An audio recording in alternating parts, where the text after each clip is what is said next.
Camilla was left stunned when King Charles honored Diana before millions.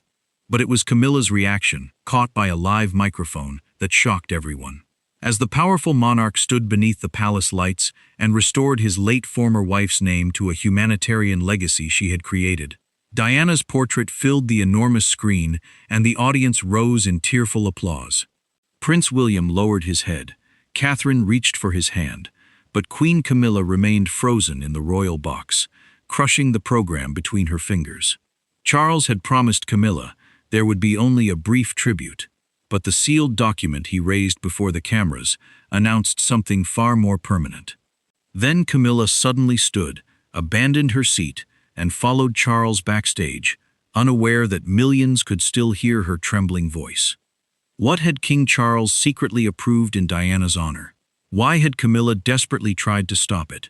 And what did she say behind that curtain that left Charles speechless and shocked everyone watching?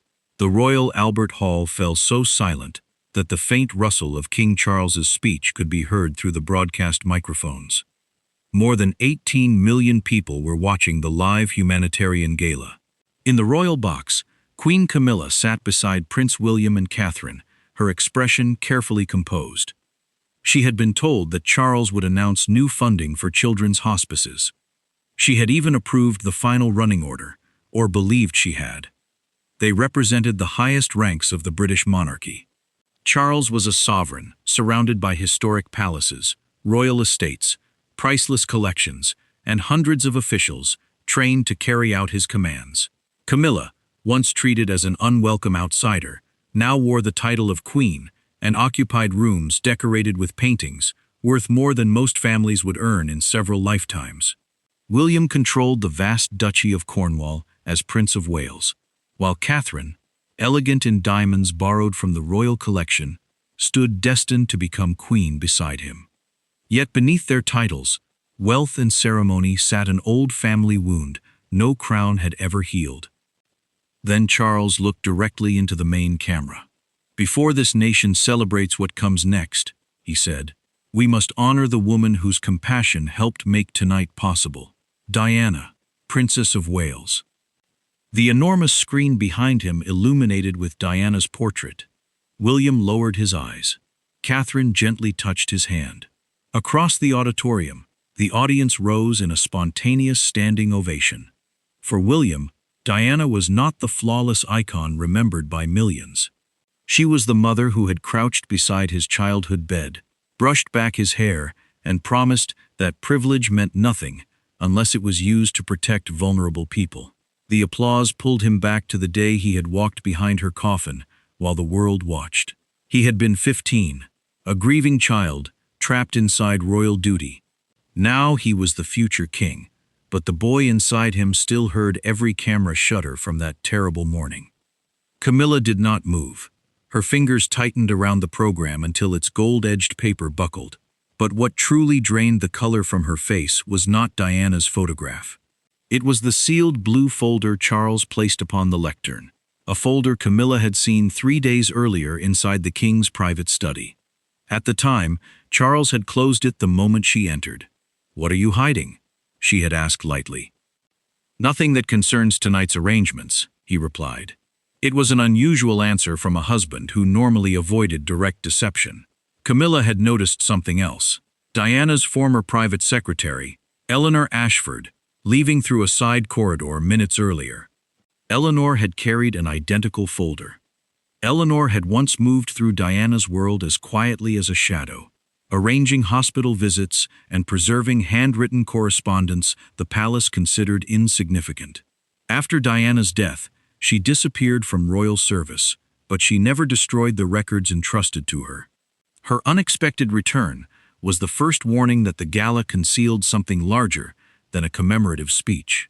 That evening, Camilla summoned her communications advisor, Simon Graves, to Clarence's house. She asked him to obtain the gala's complete script and determine why Eleanor had been meeting with the king. Simon returned shortly before midnight with troubling news. Charles intended to restore Diana's name to the humanitarian program she had helped establish decades earlier. The palace would describe it as correcting a historical omission made when the program was reorganized after her death. Camilla stared into the fireplace.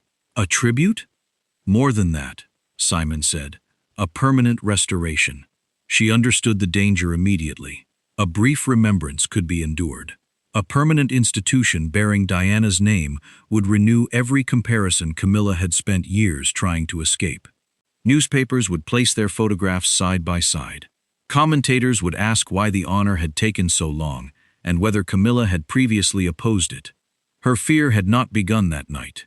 For years, Camilla had endured rooms that cooled whenever Diana's name was spoken. She possessed royal residences, designer wardrobes, guarded vehicles, and access to a world of almost unimaginable luxury. But she could not purchase the one thing she wanted most: freedom from comparison with the woman Britain still called its princess. "Find out who persuaded him," she ordered. The answer arrived the following morning.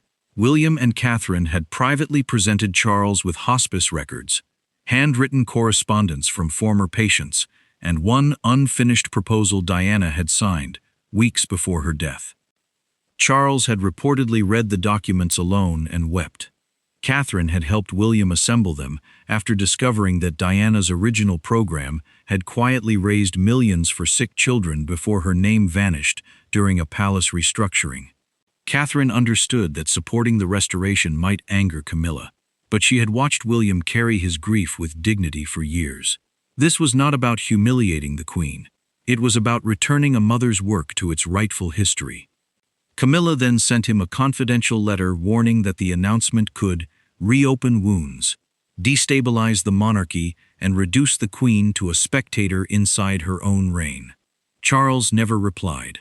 Now, before millions, he opened the blue folder. Camilla glanced down at her program and discovered that the final page had been replaced. Beneath Charles's tribute appeared an announcement she had never approved: the Diana Memorial Initiative, founding patrons, the Prince and Princess of Wales. Charles raised his eyes toward William.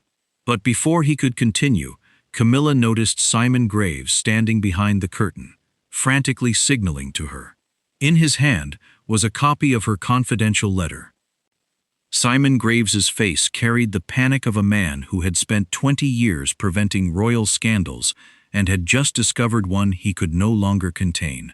Camilla looked from the letter in his hand to Charles at the lectern.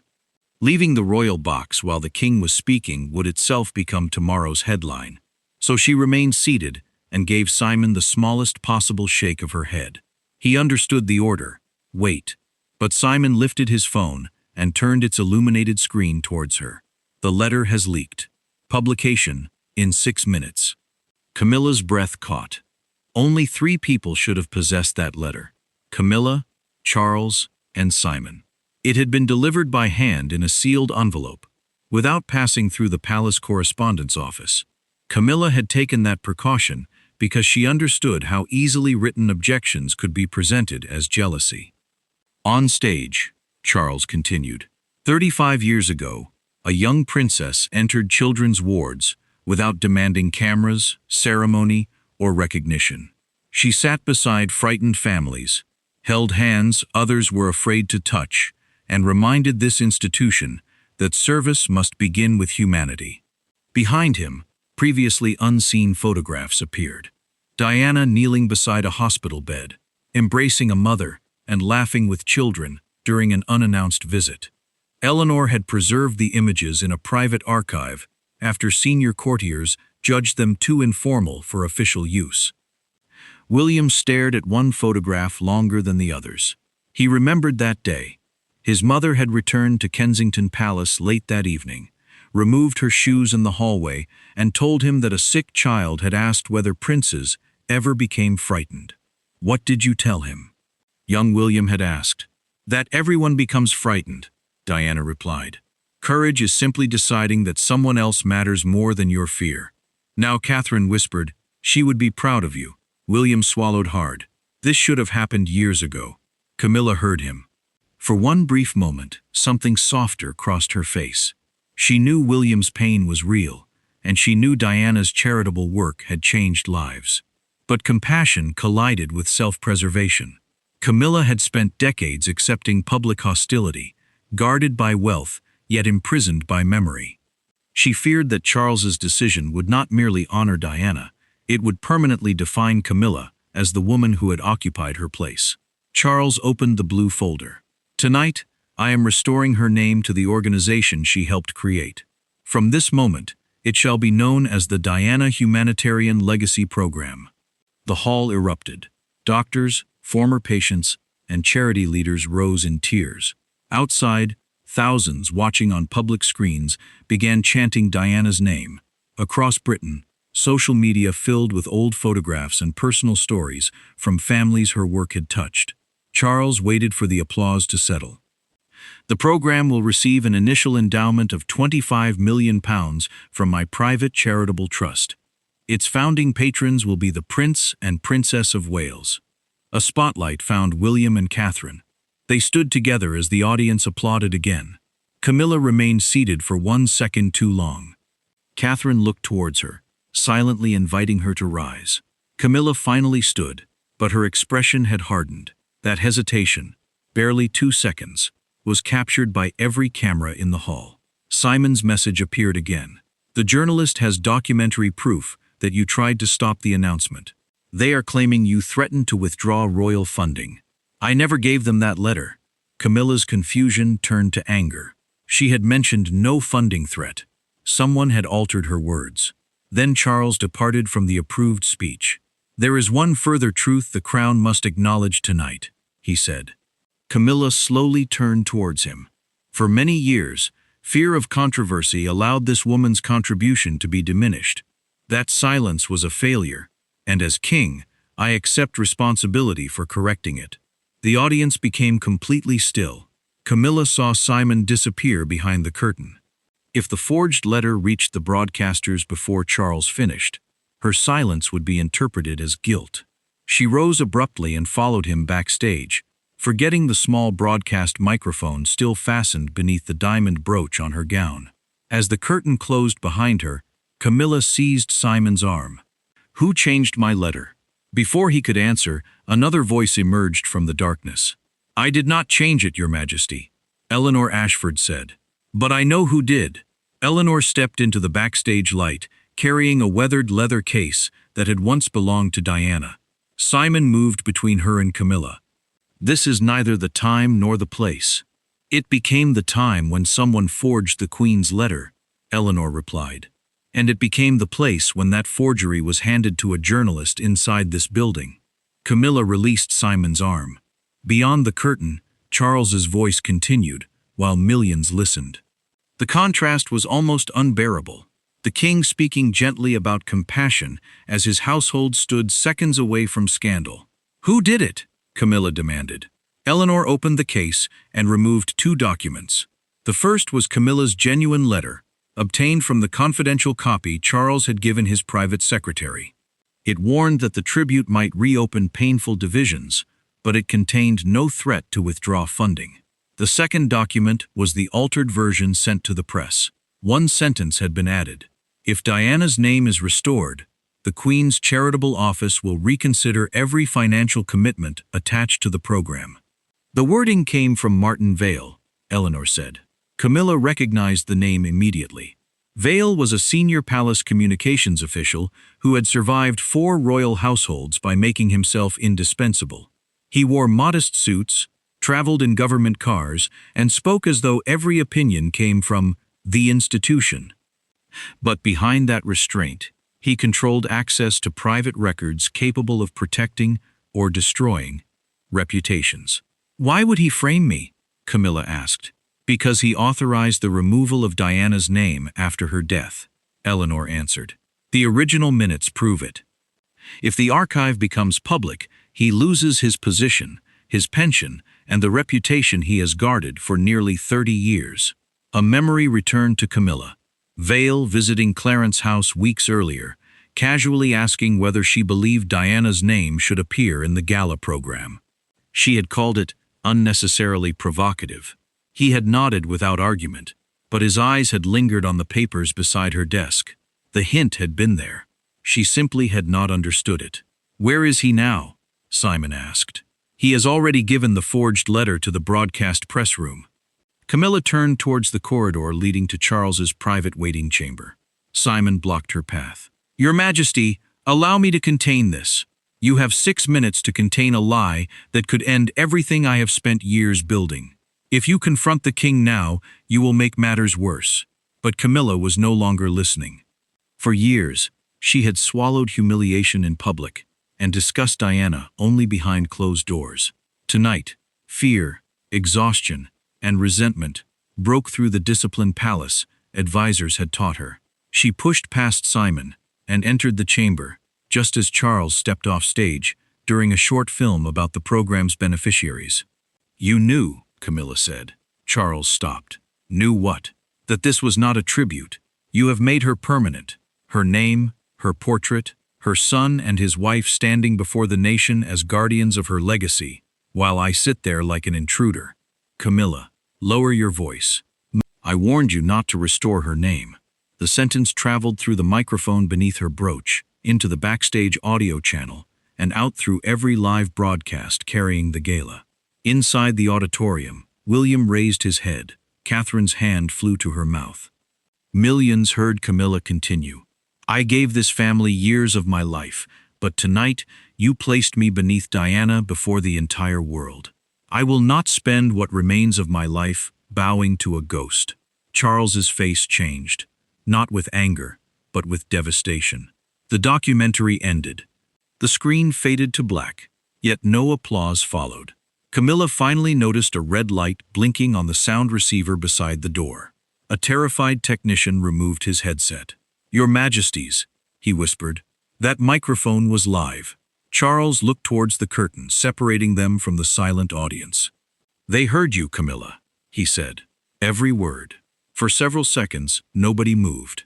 Beyond the curtain, 18 million viewers waited inside the same unbearable silence. Camilla's private resentment had escaped the palace walls, and no advisor could force it back inside. Simon entered carrying the forged letter. Eleanor followed with her leather case, but Charles barely looked at either of them. His attention remained fixed on Camilla. "Was any part of what you said untrue?" he asked. Camilla's anger faltered. "The funding threat is a forgery." "That was not my question." She looked towards the floor. Diamonds worth a fortune glistened against her gown, yet her title, wealth, and carefully won position suddenly offered no protection. "No," she whispered. "I did try to stop the restoration." Charles closed his eyes. Camilla expected fury, but what emerged from him was grief. "You believed honoring Diana would diminish you," he said. "But hiding what she did diminished all of us." Diana placed the original program charter on the table. Its pages bore Diana's handwritten amendments and Charles's signature. "This is why His Majesty refused to cancel the announcement," she explained. "Diana's name was never legally surrendered. Martin Vale removed it from the reorganized program without the trustees' full approval. He then concealed the original charter." Camilla looked at Charles. "When did you discover this?" 3 weeks ago. "And you told William before you told me." "I told William because the document contained something addressed to him." Charles removed a folded page from the blue folder.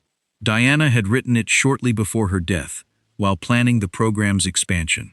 It was not a legal instruction or a royal command. It was a mother's hope. If circumstances ever prevented her from continuing, she wanted William to protect the work when he was old enough to understand that suffering did not care about rank. William entered quietly from the corridor. He had heard enough. "She left this for me?" he asked. Charles handed him the page. Vale buried it with the charter. "I could not bury it again." William read his mother's words, as Catherine joined him. The future king's composure finally broke. He turned away from the cameras and pressed the letter against his chest, while Catherine held him. Camilla watched them, and the fight left her face. She had imagined the initiative as a monument erected against her, but it was a promise from a dead mother to her son. Simon's phone vibrated. "Security has found Vale in the press room," he announced. "He has been removed from duty pending a formal investigation. The forged letter has been withdrawn, but the broadcasters are asking whether the gala will continue." Charles looked towards Camilla. That decision is yours. She stared at him. Mine?